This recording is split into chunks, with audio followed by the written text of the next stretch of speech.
It's $1,300 a month for my time. You don't do anything to help. My sister-in-law screamed at me when I questioned the transfer. It's not a big deal, my husband agreed.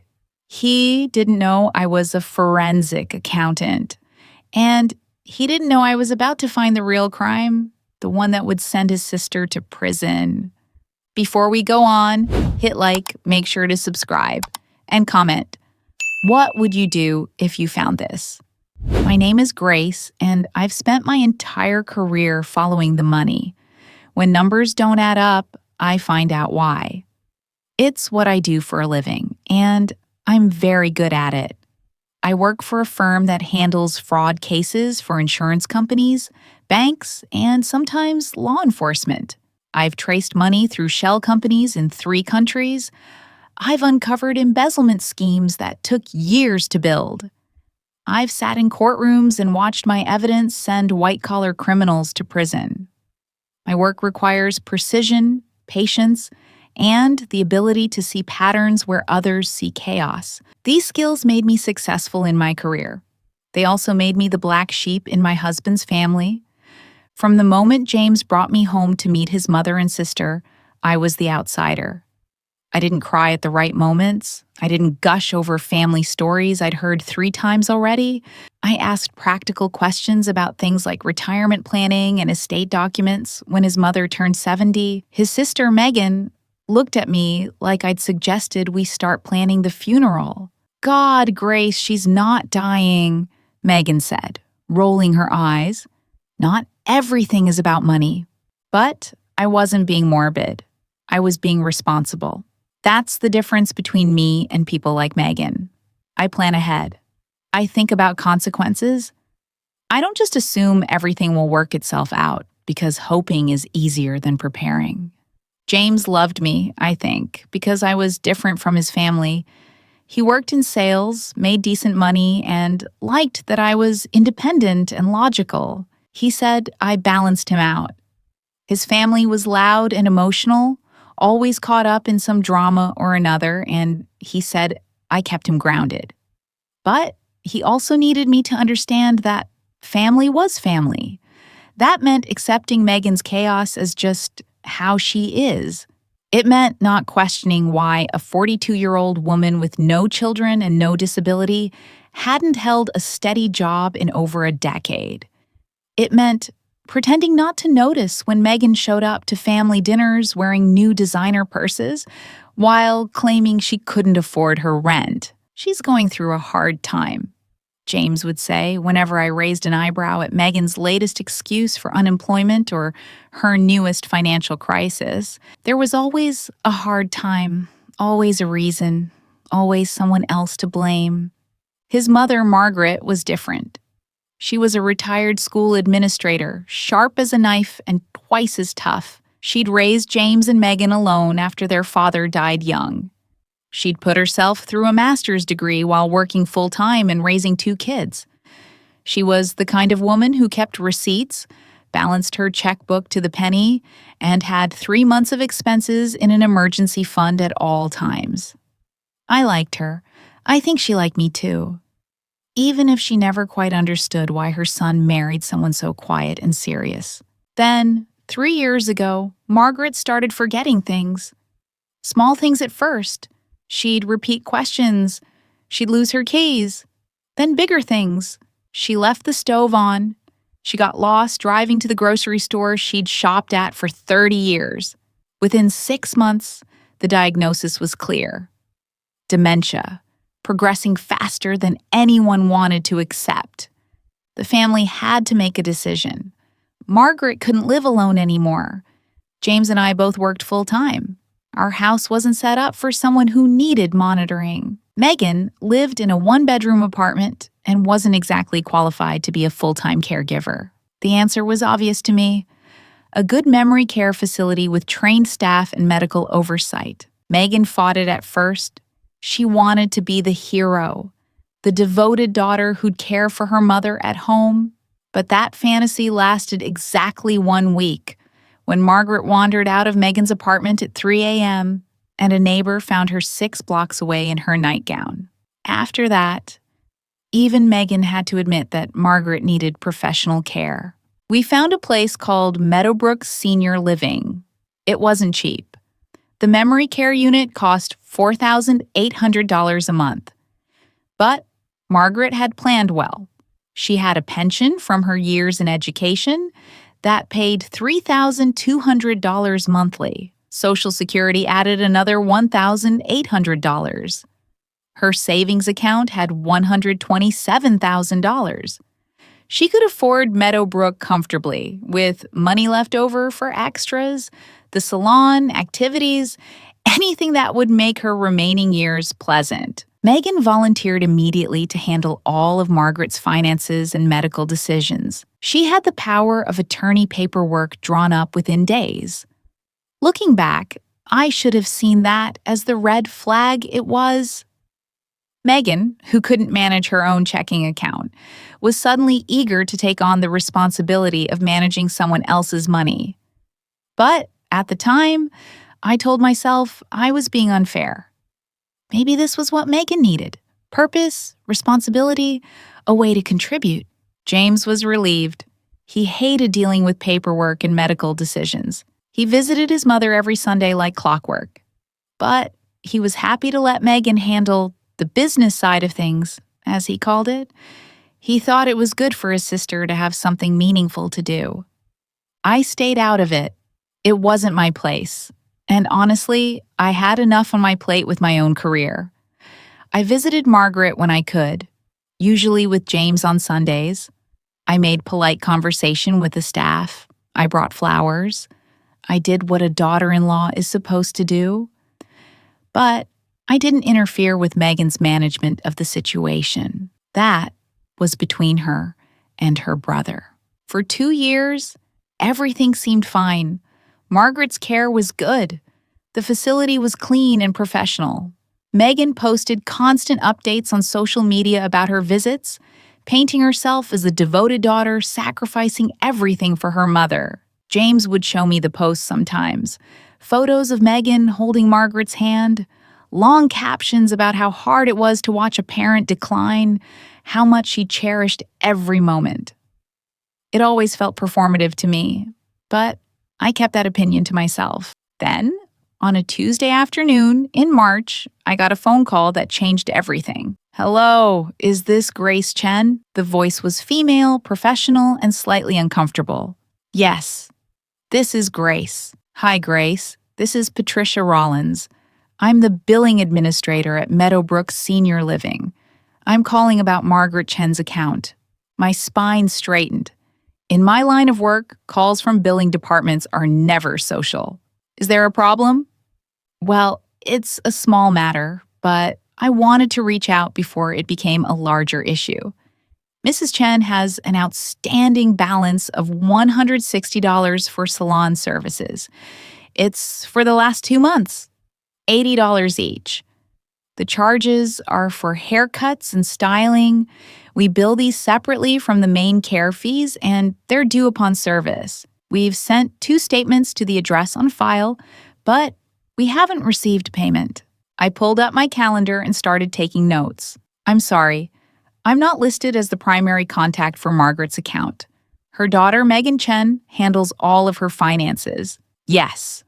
I've tried reaching Megan several times over the past 3 weeks. I've left voicemails and sent emails. She hasn't responded. Your name is listed as the secondary emergency contact, so I thought I'd reach out to you. Like I said, it's a small amount, but we do need to have it settled." A small amount. $160? Margaret had over $100,000 in savings and $5,000 coming in every month. There was absolutely no reason for a $160 bill to go unpaid, let alone ignored for 2 months. "I understand," I said, keeping my voice calm and professional. "I'll look into this today and make sure it gets paid immediately. Can you email me a copy of the invoice?" "Of course. Thank you so much, Grace. I really appreciate it." I hung up and stared at my phone. This made no sense. Megan was obsessive about her image as the caring daughter. She wouldn't let bills go unpaid. It would make her look neglectful. And even if she'd missed the first notice, she would have responded to a phone call from the facility, unless she was avoiding them for a reason. I called James. He answered on the third ring, his voice distracted. "Hey, babe, what's up?" "I just got a call from Meadowbrook. Your mom has an unpaid bill." "What? That's weird. How much?" $160 for salon services. 2 months' worth. "Oh." He sounded relieved, like he'd expected me to say something worse. "That's nothing. Probably just a mix-up. I'll text Megan about it." "James, they've been trying to reach her for 3 weeks. She's been busy. You know how she is. She's not great at checking messages." I closed my eyes and counted to 3. "Your mother has plenty of money to cover this. There's no reason it should be overdue." I know.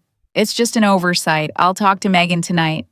"Actually," I said carefully, "I think I should take a look at the account, just to make sure everything is in order. If one bill slipped through, there might be others."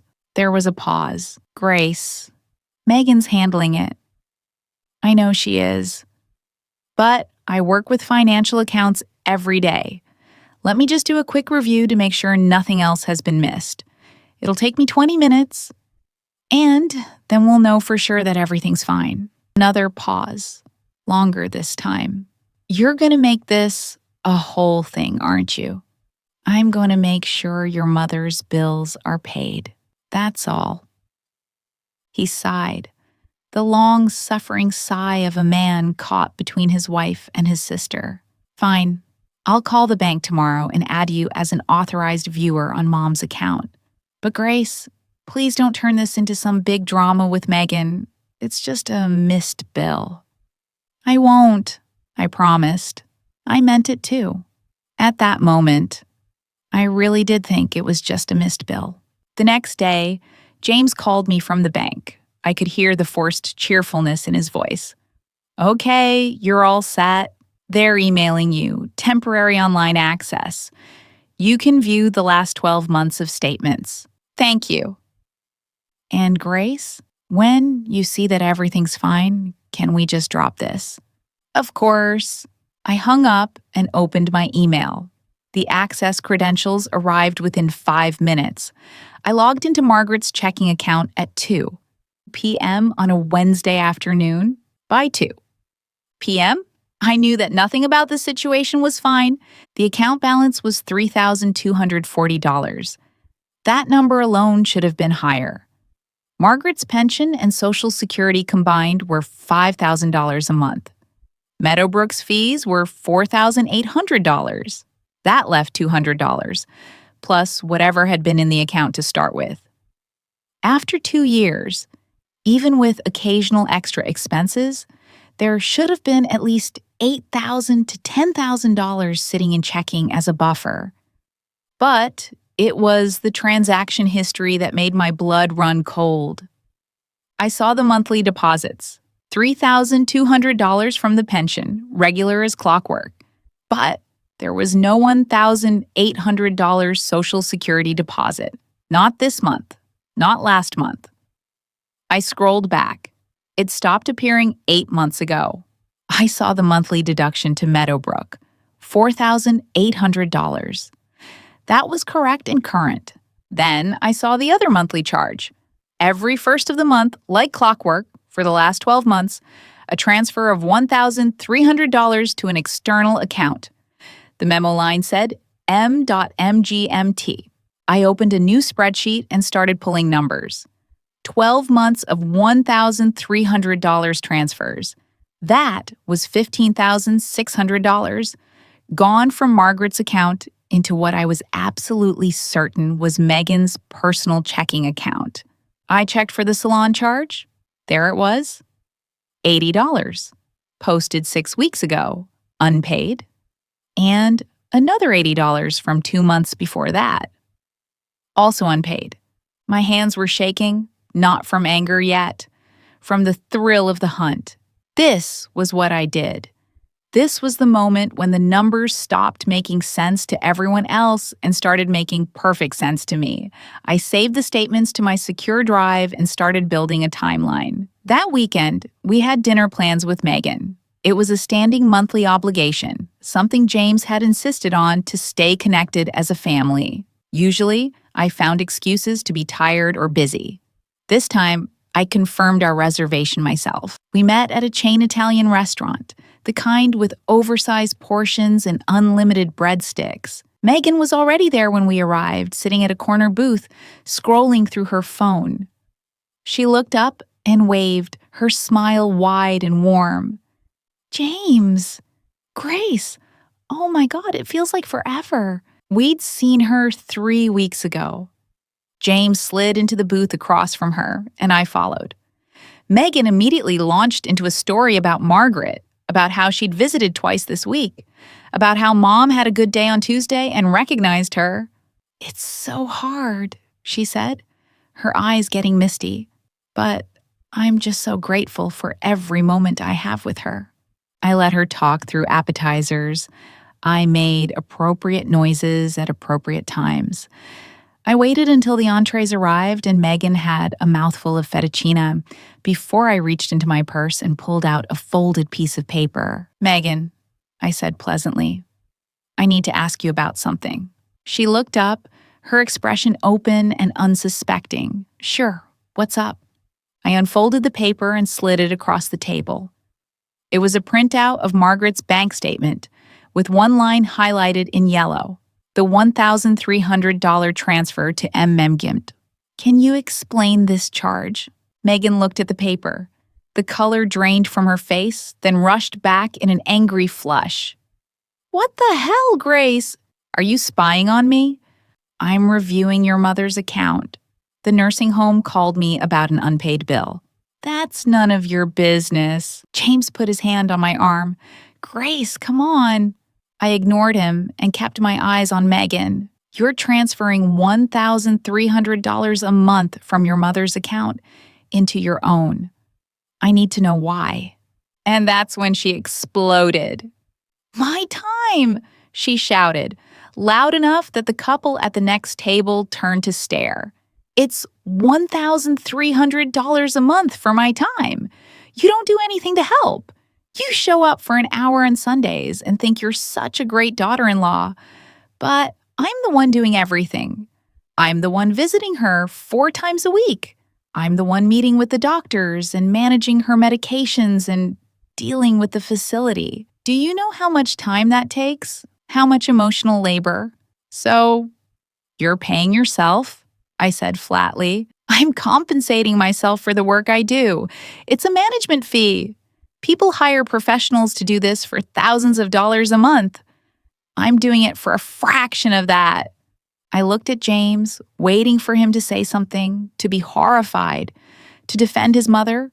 Instead, he was looking at the table, his jaw tight, his shoulders hunched. "James," I said quietly, "you're hearing this, right?" He didn't look up. "Grace, just let it go." I stared at him. "What?" "It's not a big deal." His voice was barely above a whisper. "Megan does do a lot for Mom. She's stealing from her." "It's not stealing," Megan snapped. "It's payment for services. Did your mother agree to pay you $1,300 a month? She can't agree to anything. She has dementia." "Exactly, which means you're taking money from someone who can't consent or object. That's theft." Megan's face twisted. She turned to her brother. "James, are you going to let her talk to me like this?" And my husband, the man I'd been married to for 7 years, looked at his sister and said, "Grace, please, can we just talk about this at home?" I folded the paper and put it back in my purse. I stood up. "I'm not hungry anymore." James grabbed my wrist. "Grace, sit down. You're making a scene." I pulled my arm away. "No, I'm leaving. You can stay and finish dinner with your sister." I walked out of that restaurant and sat in my car in the parking lot for 15 minutes before James came out. He got in the passenger seat and slammed the door. "That was incredibly rude," he said. I started the engine. I didn't trust myself to speak. Megan was crying. You humiliated her in public. She's stealing from your mother. She's helping our mother, and if she wants to be paid for her time, that's between her and Mom. Your mother has dementia. She can't make that decision. Then it's between Megan and me, and I'm fine with it. I pulled out of the parking lot and drove home in silence. James turned on the radio to fill the space. When we got home, he went straight to the bedroom. I went to my office and closed the door. I sat at my desk and stared at my computer screen. My husband had just chosen his sister over his mother, over me, over basic human decency. He'd looked at evidence of financial abuse and said, "Let it go." So, that's what I decided to do. I decided to let it go. But first, I was going to find out exactly how much there was to let go of. I started with the Social Security deposits. They'd stopped 8 months ago, which made no sense. Margaret was alive and eligible. Social Security doesn't just stop sending money. I logged into the Social Security Administration website using the account recovery process and Margaret's information, which I had access to as her secondary emergency contact. It took 2 days to verify my identity and get access. What I found made my stomach turn. The direct deposit information had been changed 8 months ago. Instead of going into Margaret's checking account at her local bank, the deposits were now going to an account at a different bank. I didn't have access to that account, but I didn't need it. I knew whose account it was. Megan had rerouted Margaret's Social Security checks into her own account. That was $1,800 a month times 8 months, $14,400. Next, I requested copies of all Medicare statements for the last 2 years. This took longer. I had to submit a formal request as an authorized representative, using Margaret's power of attorney paperwork that James had copies of. The statements arrived by mail 5 days later. I spread them across my dining room table and started reading. Medicare keeps detailed records of every service billed, every claim filed, every payment made. I cross-referenced them against the itemized billing statements from Meadowbrook, which I requested and received without issue. That's when I found the ghost services. Someone had been filing Medicare reimbursement claims for specialized physical therapy services. 3 sessions per week at $180 per session for the last 18 months. According to Medicare's records, these claims were submitted by a licensed physical therapy provider and paid out to that provider's business account. The total reimbursement was over $41,000. But, according to Meadowbrook's records, Margaret had never received specialized physical therapy. She received the standard physical therapy included in her memory care package, but no additional services. I looked up the provider's name on the claims, Renewal Physical Therapy Services, a business registered to a P.O. box in the next county. I ran a business record search. The business was registered 2 years ago. The owner, Megan Chen, she'd created a fake physical therapy business. She'd filed fraudulent claims with Medicare for services her mother never received. She'd had the reimbursement checks sent to a P.O. box, deposited them into her business account, and pocketed the money. This wasn't just theft anymore. This was wire fraud. This was healthcare fraud. This was federal benefits fraud. These were felonies with prison time. I sat back in my chair and looked at the papers spread across my table. My dining room had become a war room. I had bank statements, Medicare claims, Social Security records, and business filings. I had dates, amounts, and account numbers. I had a complete, undeniable picture of a crime that had been going on for 18 months. And I had a choice to make. I could take this to James, show him everything, make him see that this wasn't just about the $1,300. But I already knew how that would go. He'd be upset, maybe even angry, but then Megan would cry and make excuses, and he'd want to handle it in the family. He'd want Megan to pay the money back. He'd want to protect her from consequences. Or I could do what I told him I'd do. I could let it go. I spent the next week building my case. I treated it like I would any other fraud investigation. I created a timeline. I made spreadsheets. I pulled account records. I documented every stolen dollar, every fraudulent claim, every redirected deposit. I organized it all into a 40-page report with color-coded tabs and a one-page executive summary at the front. The summary was simple. Margaret Chen's daughter, Megan Chen, had systematically stolen approximately $71,000 from her mother over an 18-month period through unauthorized transfers, redirected Social Security deposits, and fraudulent Medicare claims. All supporting documentation attached. I made 2 copies of the complete file. I put each one in a large manila envelope.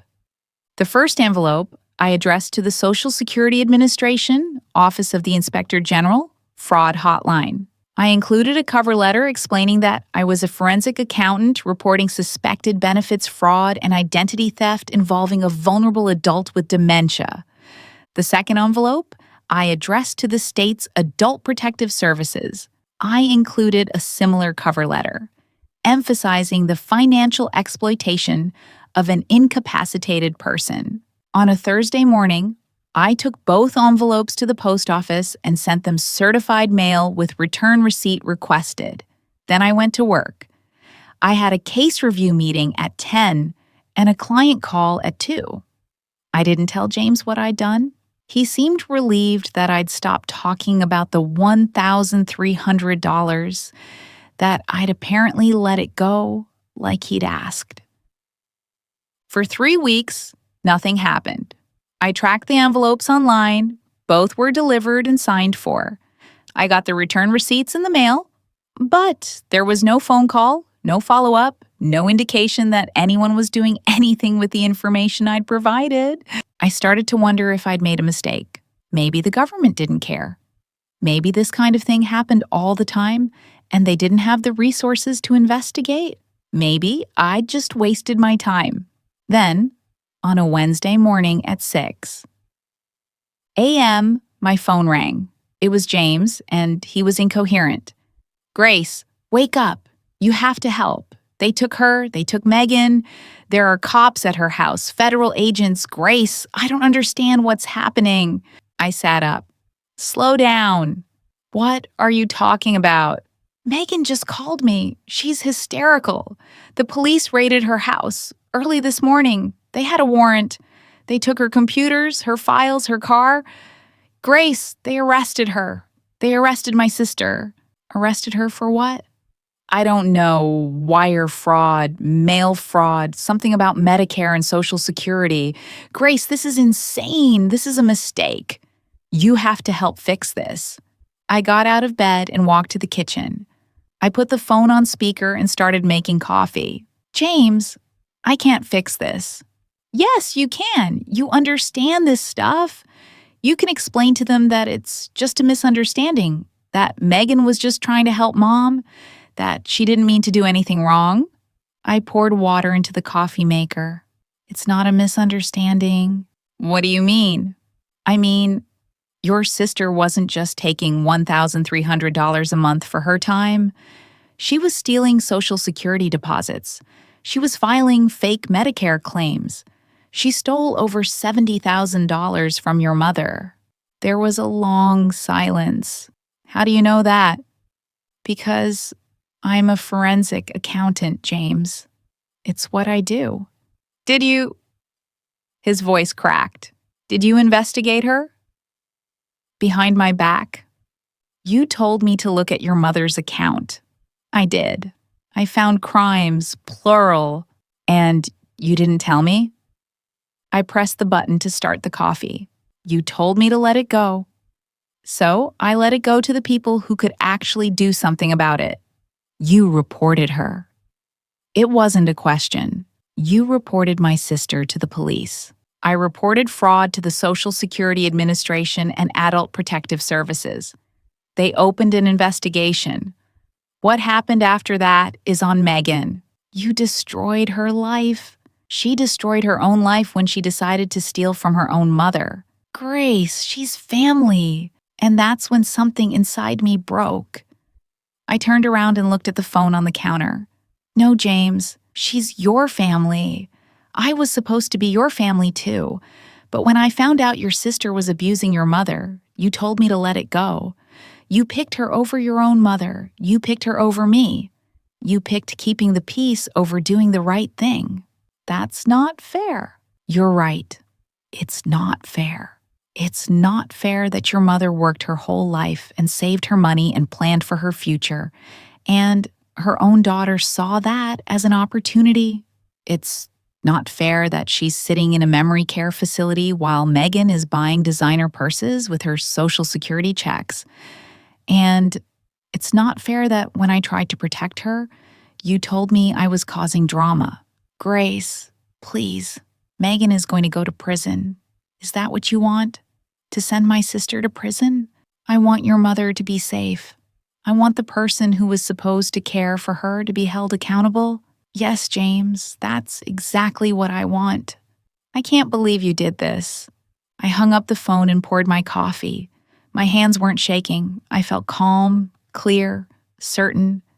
I'd spent weeks questioning myself, wondering if I was overreacting, if I should have tried harder to handle it within the family.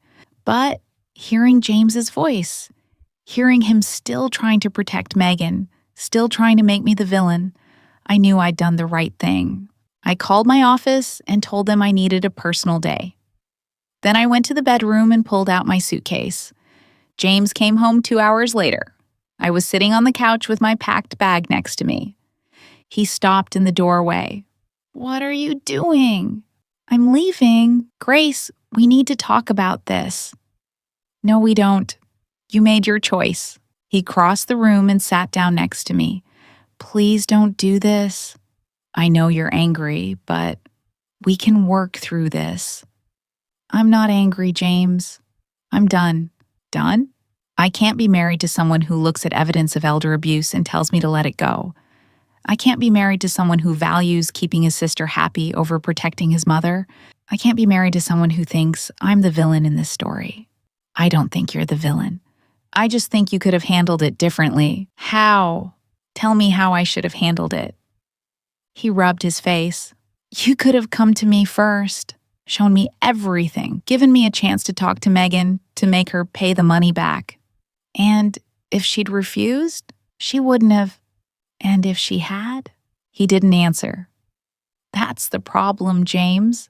You would have let her refuse. You would have negotiated and compromised and made excuses until it all went away. And your mother would have continued to be robbed by her own daughter. She's going to prison, Grace. I know. And that doesn't bother you? I picked up my suitcase and stood up. What bothers me is that it doesn't bother you that she committed crimes. What bothers me is that you're more upset with me for reporting her than you are with her for doing it. What bothers me is that in this entire conversation, you haven't once asked about your mother or how we're going to fix the damage Megan caused. I walked to the door. James followed me. Where are you going? A hotel tonight. Then I'm going to look for an apartment. My lawyer will send you the divorce papers next week. Grace, don't do this. Please, I love you. I opened the door and looked back at him. I love you too, but it's not enough. I moved into an extended stay hotel that night. The next morning, I called a family law attorney. The divorce was uncontested. James didn't fight it. I think part of him was relieved. Megan's case moved quickly. When you steal from the federal government, they don't mess around.